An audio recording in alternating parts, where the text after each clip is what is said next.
खुद को इतना कमज़ोर मत होने दो कि तुम्हें किसी के एहसान की ज़रूरत हो। तो अपने आप को इतना मजबूत आपको करना होगा कि आप किसी से भी लड़ने के लिए तत्पर हो सके। 3 एस हैं जिनके बारे में आज हम बात करेंगे। 3 एस अपने अंदर डेवलप कर लो तो कोई भी आपको डिफीट नहीं कर पाएगा। पहला जो एस है वो है यहाँ पर स्किल।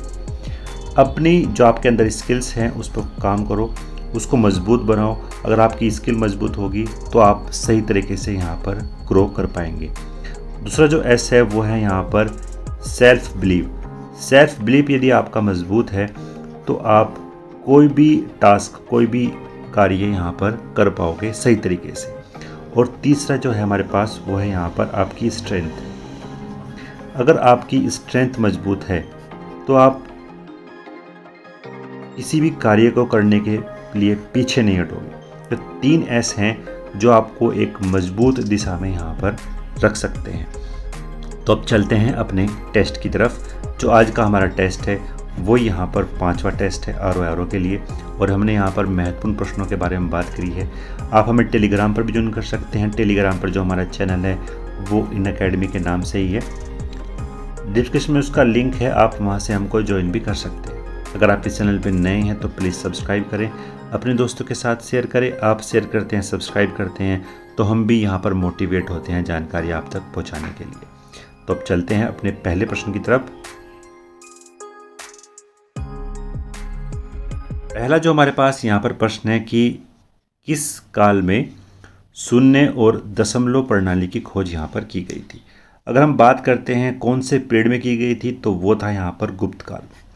गुप्ताज पीरियड में यहाँ पर शून्य और दशमलव प्रणाली की यहाँ पर खोज की गई थी। लास्ट वाली जो हमारी क्लास थी वहाँ पर हमने डिस्कस किया था कि यहाँ पर जो शून्य की खोज है वो आर्यभट्ट ने की थी। तो शून्य की खोज यहाँ पर किसके द्वारा की गई थी? वो की गई थी आर्यभट्ट के द्वारा। और अगर हम बात करते हैं यहाँ पर दशमलव प्रणाली की खोज किसने की थी तो वो की थी यहाँ पर रहर मिहिर ने। और ये दोनों ही कहाँ के थे? ये दोनों ही यहाँ पर गुप्ताज पीरियड के थे। तो गुप्ता जो पीरियड था वो अपने आप में एक स्वर्ण युग था, गोल्डन पीरियड था, एंशेंट का स्वर्ण युग था। और इस काल में अनेक वैज्ञानिक खोजें यहाँ पर की गई थी भारत के अंदर, और स्थापत्य कला में भी ये जो है पूरी तरीके से यहाँ पर प्रसिद्ध था। चिकित्सा के क्षेत्र में अगर हम बात करते हैं, चिकित्सा के क्षेत्र में कौन था? चिकित्सा के क्षेत्र में आपको कमेंट बॉक्स में बताना है कि चिकित्सा के क्षेत्र में गुप्त काल में कौन यहाँ पर प्रसिद्ध था। हम बात करते हैं कालिदास के बारे में तो वो भी यहाँ पर कहाँ के थे? गुप्ताज पीरियड के थे। कालिदास साहित्य के क्षेत्र में इन्होंने एक अच्छा खासा मुकाम यहाँ पर हासिल किया था। फिर अगर हम बात करते हैं यहाँ पर दूसरा जो व्यक्ति थे हमारे पास, अगर मैं बात करूँ गुप्त काल में पूरे 9 रत्न थे। इन 9 रत्नों को ही यहाँ पर जो अलग अलग फील्ड के थे उनको यहाँ पर बताया गया था। 9 रत्न थे यहाँ पर पूरे मिलाकर के लिए। इनमें वाग्भट्टे जो थे, आर्यभट्ट थे, वारमीर थे, कालिदास थे और छपणक थे। छपणक जो है आपके फलित ज्योतिष के लिए प्रसिद्ध थे यहाँ पर। तो इस तरीके से मिलाकर पूरे 9 ऐसे व्यक्ति थे जिनको 9 रत्न कहा जाता था, और ये गुप्ताज पीरियड के थे। चलते हैं नेक्स्ट प्रश्न की तरफ। नेक्स्ट प्रश्न जो हमारे पास है यहाँ पर कि मदुरई के अलावा पांड्य वंश की राजधानी कहाँ थी? मदुरई के अलावा जो पांड्य वंश की जो राजधानी थी वो थी यहाँ पर कोरकई। सही आंसर जो उसका होगा वो होगा यहाँ पर ए। कोरकई तमिलनाडु का एक गांव है और जहाँ पांड्य वंश की दूसरी राजधानी थी, और यह पांड्य वंश की आर्थिक राजधानी भी थी। और अपने तरीके से ये एक क्या था? पोर्ट भी था, बंदरगाह भी था, और इसकी जो है ये आर्थिक कैपिटल भी थी, इकोनॉमिक कैपिटल भी थी, आर्थिक राजधानी भी थी। वैसे अगर हम बात करते हैं आज के दौर में किसको आर्थिक राजधानी कहा जाता है इंडिया की, तो वो भी आपको कमेंट बॉक्स में बताना है। काफ़ी सिंपल प्रश्न है। अब चलते हैं नेक्स्ट प्रश्न की तरफ। नेक्स्ट जो हमारे पास यहाँ पर प्रश्न है कि बाबर को कहाँ दफनाया गया था? बाबर को कहाँ दफनाया गया था? तो बाबर को दफनाया गया था यहाँ पर काबुल में। सही आंसर जो इसका होगा वो होगा यहाँ पर सी। जितने भी यहाँ पर मुग़ल बादशाह हुए हैं, मुग़ल बादशाह जितने भी यहाँ पर हुए हैं, एग्ज़ाम के लिए उस तरह के प्रश्न आपको यहाँ पर पूछे जाते हैं। तो वो आपको यहाँ पर याद रखने होंगे। जो बाबर था उसको काबुल में दफनाया गया था और उस स्थान को आज बागे बहादुर के नाम से जाना जाता है। बागे बहादुर के नाम से उसको हम यहाँ पर जानते हैं। वैसे अगर हम बात करते हैं जो दिल्ली है, दिल्ली में कौन है? हुमायूं का मकबरा है। और अगर बात करते हैं हम लाहौर में, तो लाहौर में किसका है? यहाँ पर जहांगीर का है। जहांगीर का जो मकबरा है वो कहाँ पर है? लाहौर में। एक स्थान है यहाँ पर शाहदरा, शाहदरा लाहौर में जहांगीर का मकबरा है। और काबुल में हो गया यहाँ पर बाबर का। तो आपको आगरा में बताना है, आगरा में किसका मकबरा है? कमेंट बॉक्स में आपको यहाँ पर इसका आंसर बताना है। अब चलते हैं नेक्स्ट प्रश्न की तरफ। नेक्स्ट प्रश्न जो हमारे पास है यहाँ पर कि अशोक का सबसे लंबा शिलालेख कौन सा है? अशोक का जो सबसे लंबा शिलालेख है वो है यहाँ पर 7वां शिलालेख। जो 7वां शिलालेख है वो अशोक का सबसे लंबा शिलालेख है। और इस शिलालेख में धम जो अलग तरीके से यहाँ पर रिलीजियस चलाया था अशोक ने, उसका वर्णन यहाँ पर किया गया है धम में।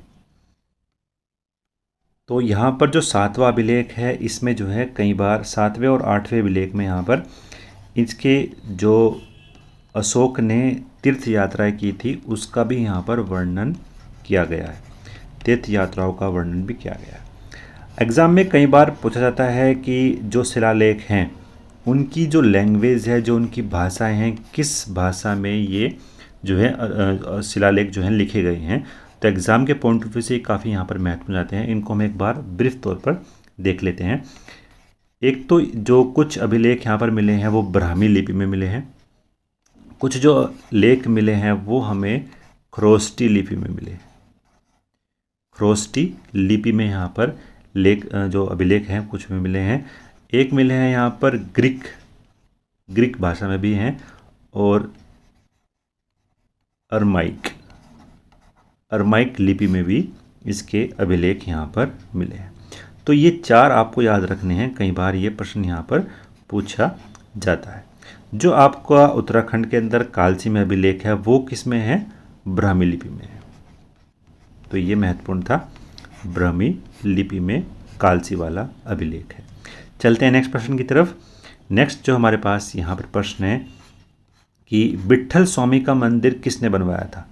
जो विट्ठल स्वामी का मंदिर है वो बनवाया था यहाँ पर कृष्णदेव राय ने। सही आंसर जो इसका होगा वो होगा यहाँ पर सी, कृष्णदेव राय ने यहाँ पर विट्ठल स्वामी का मंदिर बनवाया था। और यह जो मंदिर है वो विजयनगर साम्राज्य के दौरान यहाँ पर बना था, जब कृष्णदेव राय यहाँ पर शासन करते थे। और इन्होंने 1509 से 1530 तक जो है शासन किया था। और विजयनगर राज्य अपने आप में मुगल साम्राज्य के दौरान यहाँ पर अच्छा खासा डेवलप किया था। एकमात्र राज्य था विजयनगर साम्राज्य। चलते हैं नेक्स्ट प्रश्न की तरफ। नेक्स्ट जो हमारे पास यहाँ पर प्रश्न है कि 1897 में परोपकार और सामाजिक कार्य जारी रखने के लिए रामकृष्ण मिशन की स्थापना किसके द्वारा की गई थी? तो रामकृष्ण मिशन की जो स्थापना की गई थी वो की गई थी यहाँ पर स्वामी विवेकानंद जी के द्वारा। सही आंसर जो इसका होगा वो होगा यहाँ पर सी। स्वामी विवेकानंद जी के गुरु थे यहाँ पर रामकृष्ण, और इन्होंने पूरी तरीके से इनकी दीक्षा की थी। और 1 मई 1897 में स्वामी विवेकानंद जी ने रामकृष्ण मिशन की स्थापना की। और स्वामी विवेकानंद जी रामकृष्ण परमहंस के जो है परम शिष्य थे।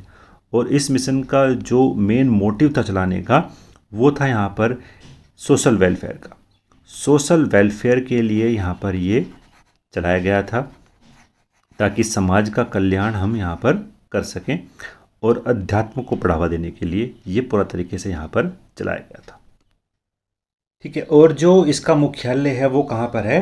पश्चिम बंगाल के बेलूर मठ में इसका मुख्यालय है। इसको एक बार गांधी शांति पुरस्कार भी मिला था। तो गांधी शांति का जो पुरस्कार मिला था इनको मिला था 1989 में। 1989 में गांधी शांति पुरस्कार भी इनको यहाँ पर मिला था। चलते हैं नेक्स्ट प्रश्न की तरफ। नेक्स्ट प्रश्न जो हमारे पास है यहाँ पर वर्ष 1904 में क्रांतिकारी संगठन अभिनव भारत सोसाइटी की स्थापना किसने की थी? 1904 में क्रांतिकारी संगठन बनाया गया था यहाँ पर अभिनव भारत सोसाइटी। इसकी जो स्थापना की थी वो की थी यहाँ पर विनायक दामोदर सावरकर ने। इसने इसकी स्थापना की थी और इसकी जो शुरुआत की गई थी वो नासिक में की गई थी। नासिक में 1899 में 1899 में नासिक में मित्र मेले की शुरुआत की गई और मित्र मेले का नाम ही बाद में जो है अभिनव भारत सोसाइटी के रूप में परिवर्तित हुआ था। ठीक है, और 1904 में इसका नाम बदलकर किया गया था, फिर अभिनव भारत किया गया था। भगत सिंह ने कौन सा यहाँ पर संस्था चलाई थी उसको आपको कमेंट बॉक्स में बताना है। अब चलते हैं नेक्स्ट प्रश्न की तरफ। नेक्स्ट प्रश्न है हमारे पास यहाँ पर कि अंडमान निकोबार द्वीप समूह का न्याय क्षेत्र किस न्यायालय की देखरेख में आता है? कल हमने एक प्रश्न देखा था यहाँ पर कि अंडमान निकोबार का तो आज हमने डिस्कस किया था। कल हमने जो प्रश्न डिस्कस किया था वो क्या था यहाँ पर लक्षद्वीप वाला। लक्षद्वीप का जो न्यायिक क्षेत्र है वो कहाँ पर है? वो केरला में है। तो एग्ज़ाम के पॉइंट ऑफ व्यू से काफ़ी महत्वपूर्ण है और आज हम डिस्कस करेंगे यहाँ पर अंडमान निकोबार द्वीप समूह का जो न्याय क्षेत्र है वो कहाँ पर है। तो वो है port Blair Calcutta high court की सर्किट बेंच में। तो इस तरह के प्रश्न जो है आपको कंफ्यूज कर सकते हैं। तो अंडमान निकोबार द्वीप समूह के अंदर जो न्याय क्षेत्र है वो पोर्ट ब्लेयर में कलकत्ता हाई कोर्ट की एक खंडपीठ है, वहाँ पर इसका जो है न्यायिक क्षेत्र बनाया गया है। अब चलते हैं नेक्स्ट प्रश्न की तरफ। नेक्स्ट प्रश्न जो हमारे पास है यहाँ पर कि सुप्रीम कोर्ट के मुख्य न्यायाधीश के रूप में कार्य करने के लिए व्यक्ति को उच्च न्यायालय में कम से कम कितने वर्ष तक कार्य करना चाहिए? तो जो बताया गया है कि वो यहाँ पर 10 वर्ष तक के रूप में कार्य करना चाहिए। सुप्रीम कोर्ट के जज बनने की जो योग्यता रखी गई है तो कि व्यक्ति को 10 वर्ष तक कम से कम जो है हाई कोर्ट में जज के रूप में यहाँ पर रखा जाना चाहिए। चलते हैं नेक्स्ट प्रश्न की तरफ। नेक्स्ट जो हमारे पास यहाँ पर प्रश्न है कि भारत का अटॉर्नी जनरल किसके द्वारा नियुक्त किया जाता है? तो ये नियुक्त किया जाता है यहाँ पर राष्ट्रपति जी के द्वारा यहाँ पर नियुक्त किया जाता है। नेक्स्ट प्रश्न की बात करते हैं। नेक्स्ट प्रश्न है हमारे पास यहाँ पर कि भारत के नियंत्रक और महालेखा परीक्षक की राज्य के लेखाओं संबंधी रिपोर्ट किसके सामने प्रस्तुत की जाती है? तो यहाँ पर जो पूछा गया है वो पूछा गया है यहाँ पर राज्य के लेखाओं की। अगर यहाँ पर ये पूछता कि केंद्र के लेखाओं की तो दोनों का जो आंसर है वो यहाँ पर चेंज हो जाता। यहाँ पर पूछा गया है कि राज्य के लेखाओं की संबंधी रिपोर्ट किसके सामने प्रस्तुत होगी, तो वो होगी यहाँ पर राज्यपाल के सामने। और वहीं अगर हम बात करते हैं केंद्र के लेखाओं की रिपोर्ट कहाँ पर होगी, तो ये होगी यहाँ पर राष्ट्रपति के सामने। तो आर्टिकल 151 में बताया गया है कि भारत के नियंत्रक और महालेखा परीक्षक की संघ की लेखाओं संबंधी रिपोर्ट को राष्ट्रपति के समक्ष प्रस्तुत किया जाएगा, जो संसद के प्रत्येक सदन के समक्ष यहाँ पर उसको रखवाएगा। चलते हैं नेक्स्ट प्रश्न की तरफ। नेक्स्ट प्रश्न जो हमारे पास है कि भारत का उपराष्ट्रपति, पहला जो ऑप्शन है हमारे पास कि राष्ट्रपति द्वारा मनोनीत किया जाता है, ये तो यहाँ पर नहीं है। राष्ट्रपति के द्वारा उपराष्ट्रपति की नियुक्ति नहीं होती है। राज्यसभा के सदस्यों द्वारा चुना जाता है, ये भी यहाँ पर गलत है। संसद के दोनों सदनों के सदस्यों के निर्वाचक मंडल के सदस्यों द्वारा यहाँ पर चुना जाता है। सही आंसर जो हमारे पास होगा वो होगा यहाँ पर सी। अगर हम बात करते हैं यहाँ पर संसद के दोनों सदन कौन कौन से हैं, तो यहाँ पर एक तो है हमारे पास यहाँ पर राज्यसभा और दूसरा है हमारे पास यहाँ पर लोकसभा। तो इन दोनों सदनों के सदस्यों के चुनाव के माध्यम से ही उपराष्ट्रपति का चुनाव यहाँ पर होता है। यहाँ पर जो कंफ्यूज करने वाली बात है कि जब हम प्रेसिडेंट के चुनाव की बात करते हैं, राष्ट्रपति के चुनाव की बात करते हैं, तो यहाँ पर जो मनोनीत सदस्य हैं, जैसे राज्यसभा में 12 सदस्य यहाँ पर मनोनीत कहते हैं, वो प्रेसिडेंट के चुनाव में भाग नहीं लेते हैं। लेकिन जैसे ही हम उपराष्ट्रपति के चुनाव की बात करते हैं तो इसके निर्वाचक मंडल में जो मनोनीत सदस्य हैं वो भी यहाँ पर चुनाव लेते हैं, यानी मतदान में यहाँ पर भाग लेते हैं। और मनोनीत सदस्य जो हैं राष्ट्रपति के चुनाव में वो यहाँ पर मतदान में भाग नहीं लेते हैं। निर्वाचक मंडल के सदस्य यहाँ पर वो नहीं होते हैं। और उपराष्ट्रपति के चुनाव में जो मनोनीत सदस्य हैं वो निर्वाचक मंडल के सदस्य होते हैं। तो ये एक बहुत बड़ा यहाँ पर कन्फ्यूजन है, इसको हमने यहाँ पर डिस्कस किया। चलते हैं नेक्स्ट प्रश्न की तरफ। नेक्स्ट प्रश्न जो हमारे पास है यहाँ पर कि ओरांग राष्ट्रीय उद्यान किस प्रदेश में है। तो ओरांग राष्ट्रीय उद्यान कहाँ पर है? असम में स्थित है। सही आंसर जो इसका होगा वो होगा यहाँ पर बी। द्रांग और सोनितपुर जिले में ब्रह्मपुत्र नदी के उत्तर में ओरांग राष्ट्रीय उद्यान यहाँ पर स्थित है। चलते हैं नेक्स्ट प्रश्न की तरफ। नेक्स्ट प्रश्न जो हमारे पास है यहाँ पर कि कौन सा राष्ट्रीय उद्यान यूनेस्को की विश्व धरोहर में नहीं है। तो यूनेस्को की एक विश्व धरोहर चलती है, उसमें जो है अलग अलग राष्ट्रीय उद्यानों को सम्मिलित किया जाता है। तो उसमें यहाँ पर कौन सा नहीं है? तो वो है यहाँ पर कान्हा राष्ट्रीय उद्यान। से यहाँ से जो इसका होगा वो होगा यहाँ पर ए। अगर हम बात करते हैं काजीरंगा राष्ट्रीय उद्यान, सुंदरवन और केवला देव राष्ट्रीय उद्यान, इन तीनों को ही यूनेस्को की विश्व धरोहर में शामिल किया गया है। कान्हा राष्ट्रीय उद्यान कहाँ पर है? ये आपका एमपी यानी मध्य प्रदेश में स्थित है। और काजीरंगा राष्ट्रीय उद्यान आपका कहाँ पर है? असम में है। और सुंदरवन आपका वेस्ट बंगाल में है। ठीक है, तो ये महत्वपूर्ण था। काजीरंगा राष्ट्रीय उद्यान, सुंदरवन राष्ट्रीय उद्यान, केवलादेव राष्ट्रीय उद्यान यूनेस्को की विश्व धरोहर में शामिल है, जबकि कान्हा राष्ट्रीय उद्यान जो है यूनेस्को की विश्व धरोहर में शामिल नहीं है। चलते हैं नेक्स्ट प्रश्न की तरफ।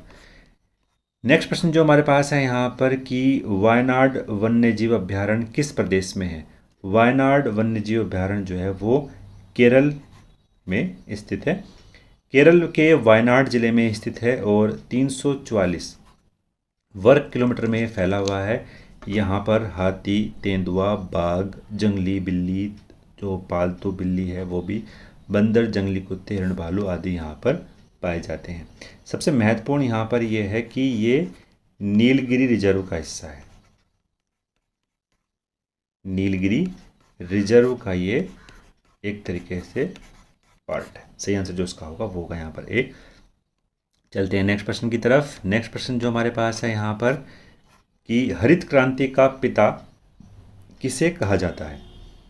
हरित क्रांति का जो यहाँ पर पिता कहा जाता है वो कहा जाता है यहाँ पर नॉर्मन बोरलॉग को। सेंस जो कहा हमारे पास वो होगा यहाँ पर भी। अगर हम बात करते हैं यहाँ पर हरित क्रांति की शुरुआत कब की थी, तो ये की गई थी 1966 में, 67 में। हरित क्रांति के लिए अगर हम बात करते हैं तो इसमें हाई यील्ड वैरायटी के जो सीड्स होते हैं उनका यूज़ किया गया था, यानी अधिक उत्पादन करने वाले जो बीज हैं उनका यहाँ पर यूज़ किया गया था। इसके दौरान अगर हम बात करते हैं मैक्सिकन सीड्स का प्रयोग किया गया था, जो स्पेशली संबंधित है यहाँ पर गेहूं के बीज से। मैक्सिकन गेहूं का रूप में हमने यहाँ पर हाई यील्ड वैरायटी बीजों को यूज़ किया था और उसके जो प्रोफेसर थे वो थे यहाँ पर नॉर्मन बोरलॉग। उस समय भारत की जो फूड क्राइसिस के तौर पर हम देखते हैं, ये जो दौर था यहाँ पर फूड क्राइसिस हुआ था, खाद्य संकट काफ़ी गहरा चुका था यहाँ पर, तो इसलिए जो है हमें हरित क्रांति की आवश्यकता पड़ी थी। तो कुछ इसके पॉजिटिव इफेक्ट भी थे, कुछ इसके नेगेटिव इफेक्ट भी थे, लेकिन अगर हम बात करते हैं हरित क्रांति ने जो भारत का फूड प्रोडक्शन था उसको काफ़ी तौर पर इंक्रीज यहाँ पर किया था। चलते हैं नेक्स्ट प्रश्न की तरफ। नेक्स्ट प्रश्न जो हमारे पास है यहाँ पर कि कौन सा प्रदेश भारत का सबसे बड़ा बॉक्साइट का उत्पादक है। तो उड़ीसा जो है भारत का सबसे बड़ा बॉक्साइट का उत्पादक है और यह भारत के आधे से अधिक बॉक्साइट का जो है प्रोडक्शन करता है। सही आंसर जो उसका होगा वो होगा यहाँ पर सी। चलते हैं नेक्स्ट प्रश्न की तरफ। नेक्स्ट प्रश्न जो हमारे पास है यहाँ पर कि घुमारा नृत्य किस राज्य का लोक नृत्य है। जो घुमरू नृत्य है वो उड़ीसा का लोक नृत्य है। और अगर हम बात करते हैं प्राचीन जो हमारे पास लिटरेचर है, वहाँ पर देवता और जो राक्षसों के बीच यहाँ पर युद्ध होता था उसके रूप में इसको हम दिखाते हैं। यानी ये एक युद्ध के तौर पर ये नृत्य हम यहाँ पर प्रस्तुत किया जाता है, जिसमें विभिन्न प्रदर्शन जो कलाएं हैं और मनोरंजन को अब शामिल किया गया है। तो घुंघरू नृत्य कहाँ का है? ये उड़ीसा का है। चलते हैं नेक्स्ट प्रश्न की तरफ। नेक्स्ट जो हमारे पास प्रश्न है कि भारत में सोयाबीन का सबसे बड़ा उत्पादक राज्य कौन सा है?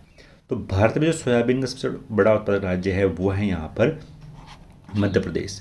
मध्य प्रदेश में 12 मिलियन, जो अगर बात करते हैं, पूरा प्रोडक्शन जो है भारत में 12 मिलियन टन का है और यह भारत में खरीफ की फसल है। भारत में सबसे ज़्यादा सोयाबीन जो है वो मध्य प्रदेश, महाराष्ट्र और राजस्थान में उगती है। मध्य प्रदेश का जो यहाँ पर परसेंटेज है वो यहाँ पर 45% है। महाराष्ट्र की बात करते हैं तो यहाँ पर वो 40% है। उत्तर प्रदेश की बात करते हैं तो उत्तर प्रदेश आपका जो है गेहूं के उत्पादन में नंबर 1 पर है। वहीं दूसरी तरफ बात करते हैं हम यहाँ पर महाराष्ट्र में, तो महाराष्ट्र में कई बार यहाँ पर कन्फ्यूजन होता है। महाराष्ट्र कई बार जो है गन्ने का प्रोडक्शन अधिक करता है, कई बार यूपी का प्रोडक्शन अधिक तौर पर होता है। तो यहाँ पर जो है ये ऊपर नीचे यहाँ पर होते रहते हैं।